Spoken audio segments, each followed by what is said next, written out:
హస్తప్రయోగం. హస్తం అంటే చెయ్యి. ప్రయోగం అంటే వాడకం.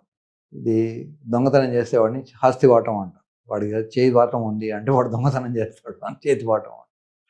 సో, హస్తప్రయోగానికి అడ్వాంటేజెస్ ఉన్నాయి, డిసడ్వాంటేజెస్ ఉన్నాయి. మనం అడ్వాంటేజెస్ ముందు మాట్లాడుకుందాం. మనకు దేశంలో 13, 14 ఏళ్ల నుంచే కోరికలు మొదలవుతాయి అబ్బాయిలకు. ఆ టైంలో వాళ్ళు అమ్మాయిలతో తిరగడానికి కానీ, అమ్మాయిలతో అఫోర్డ్ చేయడానికి కానీ డబ్బులుండవు, అవకాశాలుండవు. అటువంటప్పుడు చేత్తో ఒప్పుకుంటారు. తప్పు లేదు. కానీ అదే 24 అవర్స్ అదే ఆలోచనతో వాడి చదువు మానేసుకొని, వాడి కెరీర్ నాశనం చేసుకొని చూస్తూ ఉంటే దాన్ని అబ్సెసివ్ కంపల్సివ్ న్యూరోసిస్ అంటారు. అలా కాకుండా వన్స్ ఇన్ ఎ వైల్ వారానికి ఒకసారో, 2 సార్లో చేసుకుంటే వచ్చే నష్టం ఏమీ లేదు.